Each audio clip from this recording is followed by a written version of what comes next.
বিসমিল্লাহির রহমানির রহিম। সকল প্রশংসা আল্লাহর, সকল ক্ষমতার মালিক আল্লাহ মহান। আসসালামু আলাইকুম আমার প্রাণ প্রিয় সকল আপনজন, কেমন আছেন? আমি আপনাদেরই কান্তাপা আবারও কিন্তু চলে আসলাম আপনাদের মাঝে অসংখ্য সুখবরে বার্তা দেওয়ার জন্য। একটা ফোনও চলে আসছে, একটু পরেই কথা বলি। তো আসলে আমার এই একটাই ফেসবুক আইডি, আমার আর কোনো আইডি নাই। দয়া করে আমার ছবি দিয়ে যদি কেউ ফেক আইডি খুলে তারপর আপনাদের কাছে তথ্য জানতে চায়, তথ্য নেয়, আপনারা কিন্তু কখনোই দিবেন না। তাছাড়া আমার কিন্তু হোয়াটসঅ্যাপ নাম্বার আছে, অফিসের ঠিকানা আছে। হোয়াটসঅ্যাপ নাম্বারটা আবারও বলে দিচ্ছি, 01971860261। সকল প্রশংসাই আল্লাহর, আমরা ওসিলা মাত্র। আপনাদের যাদের ঘরে বিবাহযোগ্য ছেলে মেয়ে আছে আমাদের সহযোগিতা নিতে পারেন। আমরা কিন্তু আপনাদেরকে প্রযুক্তির ছোঁয়ায় হাসি মুখে আপনাদেরকে সেবা প্রদান করে থাকি। আমাদের কাছে এই মুহূর্তে আপনারা যেরকম, ইনশাল্লাহ আমি তো এই প্রফেশনে থেকে দেখলাম যে প্রফেশন যারা, যেটা প্রত্যেকটা পরিবারের মায়েরা বাবারা যেটা ছেলে, কেমন ছেলে চায়, এটা একদম প্রত্যেকটা হাই লেভেল থেকে মধ্যবিত্ত তাদের মধ্যেও এই চিন্তাধারায় যে ফার্স্ট চয়েস হচ্ছে army officer, second doctor, engineer, BCS, তারপর আপনার সিটিজেন, এটা থাকে। তো এই ধরনের পাত্রগুলি আমাদের কাছে আছে এবং পাত্রীও আছে আপনাদের ডাক্তার, ইঞ্জিনিয়ার, বিসিএস, আর্মি অফিসারও আছে, তারপর সিটিজেন, আমেরিকা, কানাডা, বুয়েটের সব ধরনের আছে। যাদের ঘরে বিবাহযোগ্য ছেলে মেয়ে আছে আমাদের সহযোগিতা নেবেন ইনশাল্লাহ। কারণ এই যে সামাজিক যোগাযোগ মাধ্যমটা সবার হাতে হাতে, এই কারণে কিন্তু আমরা এখন থেকে চিন্তা ভাবনা করছি প্রতিটা সময় যদি আমাদের এই মানুষের কল্যাণে কোনো কাজ হয় সেটা কিন্তু আমরা এই সামাজিক যোগাযোগের মাধ্যমে ব্যবহার করে আমরা নিতে পারি। এই যে আমাকে দেখবেন, এখন আপনাদেরকে আমার একটাই কথা, মানুষ এখন বাস করে দুই দুনিয়ায়, একটা অ্যাকচুয়াল আর একটা ভার্চুয়াল। ভার্চুয়ালটা কিন্তু আপনাদের নিজেদের মেধা দিয়ে আপনাদের চিন্তা করে নিতে হবে যে কোনটা সত্য কোনটা মিথ্যা।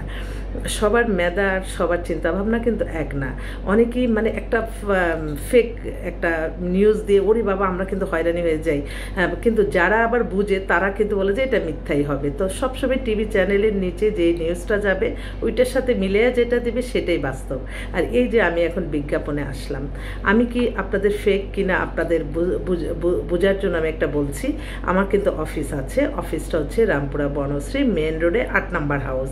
আমার এই প্রতিষ্ঠানটা প্রায় সুদীর্ঘ প্রায় 35 বছর পরিচালনা করছি এবং আপনারা একটু মাশাল্লাহ আলহামদুলিল্লাহ বলবেন, কারণ মানুষের নজর কিন্তু অনেক বড় ব্যাপার। মানুষ যত দেখলাম যে একটু ভালো থাকে তখনই দেখি যে তার বিরুদ্ধে অনেক কিছু চলে আসে। সেই জন্য আমি প্রতিটা সময় প্রতিটা ক্ষণ আপনাদের দোয়া চাই। আমি এই ছোট্ট একটা প্রফেশন দিয়ে আমি কিন্তু মানুষের কল্যাণ করছি এবং অনেকগুলি মানুষের কর্মসংস্থান হচ্ছে। একজনেও যদি একটা মানুষের কল্যাণে যদি একজনের দ্বারা আরেকজনে উপকৃত হয়, মানুষের মধ্যে আমি মনে করি তিনি উত্তম। আর সবসময় মানুষের রিজিক নষ্ট কখনো করবেন না, হক নষ্ট করবেন না এবং অতি লোভনীয় কোনো অফারে যাবেন না। এটা কেন বলি, কারণ আমি নিজেই প্রফেশনে থেকে মানুষ কত ধরনের কত কিছু জানা, কিন্তু আমি তো আমার সচেতন, কিন্তু আরেকজন তো সচেতন না। সেটা আবার আরেকজনকে বলে দিতে হবে যে কখনো লোভনীয় কোনো অফারে যাবেন না। অফারে যাবেন তো আপনি মনে করবেন যে আপনি শেষ। আমি এটা প্রতিটা সময় মনে করি যে হ্যাঁ ভালো আছি, সুস্থ আছি, আল্লাহ মানুষের কল্যাণে কাজ করা তৌফিক দান করেছে। না হলো অট্টালিকা, না হলো অনেক কিছু, কিন্তু একটা মানুষ দ্বারা যখন মানুষের কল্যাণ হয় আল্লাহর রহমতে, সেটাই আল্লাহর রহমত এবং বরকত হয়। তো আমি সেজন্য আমি সবাইকে অনুরোধ করব, ফেসবুকের মাধ্যমে আপনারা ভালো ভালো কিছু প্রচার করবেন, কোনো খারাপ কিছু ভাইরাল করবেন না, মানুষের জন্য ক্ষতিকর কোনো কিছু ভাইরাল করবেন না। এটা কিন্তু ইদানিং মানে দেখা যায় একটা খারাপ সংবাদ কিন্তু দ্রুত ছড়িয়ে যায়, মিথ্যাটা ছড়িয়ে যায় দ্রুত, আর সত্যটা প্রমাণ করতে হয়। এটা সবসময় মনে রাখবেন। আমি সকলের কাছে দোয়া চাই, সবাই দোয়া করবেন যাতে আমি এই প্রতিষ্ঠানটা আপনাদের সাহায্য সহযোগিতা নিয়ে আমি এগিয়ে যেতে পারি।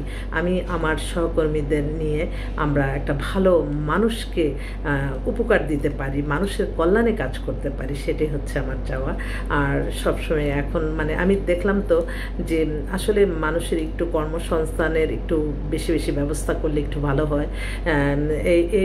এই মানে মানুষের যখন কর্ম না থাকে, অর্থ না থাকে, তখন কিন্তু মানুষ খারাপ কিছুতে তাড়াতাড়ি জড়ায় যায়। সেজন্য অনেক সময় অনেকেই দেখেন আমরা ব্যবসা বাণিজ্য করার জন্য একটু সুযোগ সুবিধা দিতে হবে, শুধু চাকরির পিছনে না। ব্যবসা যারা করতে চায় তারা হয়তো একটা দোকানপাট অফিস নিতে চায়, বাট সেখানে অ্যাডভান্স, এগুলি কিন্তু ছোট ছোট ব্যাপারগুলি কিন্তু আমি সবসময় ফেস করি। তো সেজন্য আমি বলি যে এই যে অ্যাডভান্সের ব্যাপারগুলি, এগুলি যদি ওই যে ভোক্তা অধিকার দিয়ে বিভিন্ন দোকানপাট, হ্যাঁ টোলের তোমার অ্যাডভান্স কত, তোমার মানে রানিং আমরা যা আর্ন করব, আমরা সেই আর্ন থেকে জীবনের চলে ফিরে সমান সমান থাকলেই তো হয়। কিন্তু তারা দেখা যায় যে অতিরিক্ত অ্যাডভান্স, অতিরিক্ত মুনাফাকারী, ব্যবসায় মুনাফাকারী, এগুলি নিয়ে কিন্তু মানুষ কিন্তু অন্য একটা মানুষ কিন্তু ক্ষতিগ্রস্ত হয়। সেজন্য এই ব্যাপারগুলি একটু সজাগ দৃষ্টি রাখতে হবে।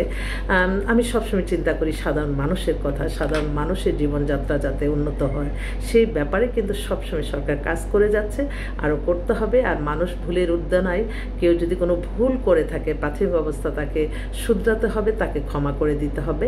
আর যদি সে নিজে মেমোরিতে জানে যে এটা ক্ষতি হবে মানুষের, সেই মানুষটাই করলো, তখন তার অবশ্যই বিচার করা দরকার। তো সবসময় চিন্তা করি মানুষের কল্যাণ করা। এক আপা ফোন দিয়েছে, একটু পরে ফোনটা ধরবো, আমি আবারও আসবো আপনাদের মাঝে। সবাইকে অনেক অনেক স্নেহ, মায়া, মমতা, ভালোবাসা, শ্রদ্ধা, সালাম। সবাই দোয়া করবেন ভালোভাবে যাতে মানুষের কল্যাণে কাজ করে যেতে পারি। আসসালামু আলাইকুম।